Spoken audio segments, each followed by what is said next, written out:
سفر میں اللہ کی قدرت کو بھی دیکھنا ہے، امام الانبیاء حضرت محمد مصطفیٰ صلی اللہ علیہ وسلم کی عظمت کو بھی دیکھنا ہے کہ اللہ کتنا قادر ہے، اور اس قادر ذات نے اپنے محبوب کو کتنی عظمتیں عطا کی ہیں۔ جب بیت المقدس لے جایا گیا، آگے منظر ہی بدلا ہوا تھا۔ مسجد اقصی میں صرف محبوب کائنات نہیں گئے، آپ کے پہنچنے سے پہلے اللہ نے 1.25 لاکھ نبیوں کو مسجد اقصی میں جمع فرما دیا تھا، جو جا چکے تھے۔ حضرت آدم علیہ السلام سے لے کر کے حضرت عیسیٰ علیہ السلام تک سارے نبی، سارے رسول، سارے پیغمبر، سارے کے سارے مسجد اقصی میں تھے۔ ایک جملہ کہہ دوں،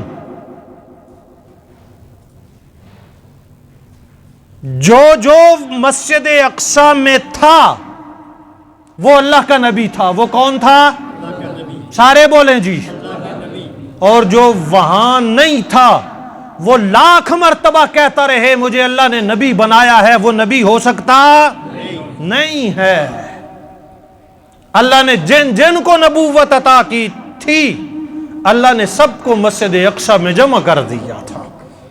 اس کے بعد کوئی کہے کہ میں عرب میں نبی بنایا گیا ہوں، میں عجم میں نبی بنایا گیا ہوں، میں ہندوستان میں نبی بنایا گیا ہوں، وہ جھوٹا اور کذاب تو ہو سکتا ہے، نبی ہو سکتا نہیں ہے۔ سارے نبی جمع، سارے رسول، سارے پیغمبر، امام الانبیاء حضرت محمد مصطفیٰ صلی اللہ علیہ وسلم کی سواری وہاں باندھی گئی، اور اس سواری کا نام براق تھا۔ براق برق سے ہے، قرآن کریم نے یہ لفظ استعمال کیا۔ یہ جو بجلی ہے نا، اس کو عربی زبان میں برق کہتے ہیں۔ یہ بجلی، اس کو برق کہتے ہیں۔ بٹن یہاں سے دبائیں، لائٹ ہزاروں میل دور لگی ہوئی ہو، سیکنڈ نہیں لگتا، بٹن دبانے کی دیر ہے، روشنیاں ہو جاتی ہیں، پنکھے چل پڑتے ہیں، اے سی چل پڑتے ہیں۔ پھر اس بجلی کی رفتار سے بھی زیادہ سواری کا کیا عالم ہوگا کہ جو چلی تو پھر کیسے چلی؟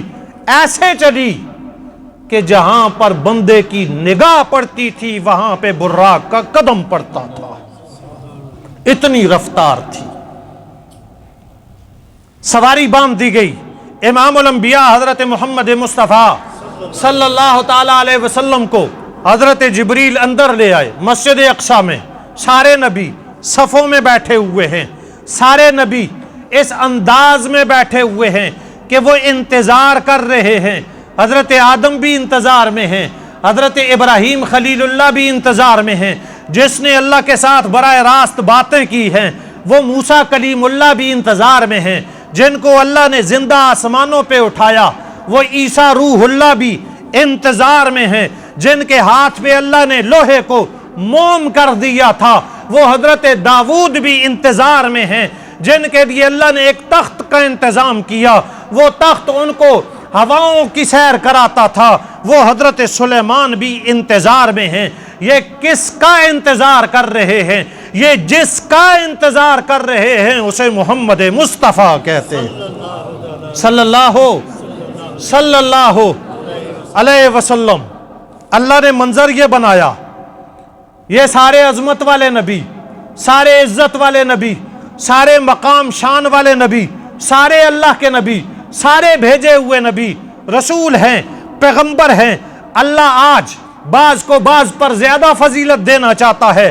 افضل تو سارے ہیں، فضیلت تو سب کی ہے، لیکن سب سے زیادہ افضل کون ہے؟ سب سے زیادہ فضیلت والا کون ہے؟ سب سے زیادہ کس کا مقام ہے؟ کس کی شان ہے؟ اللہ نے منظر یہ بنایا، صفیں لگا دی گئی ہیں، مصلی بچھا دیا گیا ہے، حضرت جبریل امین کھڑے ہو گئے، انہوں نے آذان پڑھنا شروع کر دی، اللہ اکبر اللہ اکبر، آذان ہو گئی، آذان ہو جائے اس کے بعد نماز ہوا کرتی ہے، آذان ہو جائے اس کے بعد جماعت ہوا کرتی ہے، اور جماعت کا رنگ یہ ہوتا ہے کہ مقتدی ہوتے ہیں، امام ہوتا ہے، جماعت کا رنگ یہ ہوتا ہے، صفیں ہوتی ہیں، مصلی ہوتا ہے، جماعت کی صورت یہ ہوتی ہے، ایک آگے ہوتا ہے باقی پیچھے ہوتے ہیں، ایک امام ہوتا ہے باقی مقتدی ہوتے ہیں، امام مقتدیوں سے اعلیٰ ہوتا ہے۔ یہ قرآن و سنت کا فیصلہ بھی ہے۔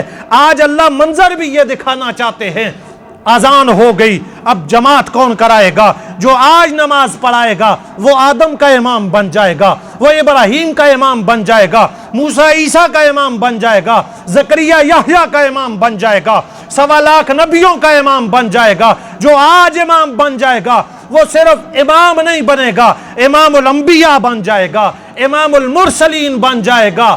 آذان ہو گئی ہے، سب انتظار میں ہے امام کون بنے گا۔ حضرت جبریل نے امام الانبیاء حضرت محمد مصطفیٰ صلی اللہ علیہ وسلم کا ہاتھ پکڑا، مصلی پہ کھڑا کر دیا، اعلان ہو گیا کہ سارے نبیوں کو اللہ نے مقتدی بنا دیا ہے، محمد مصطفیٰ کو امام الانبیاء بنا دیا۔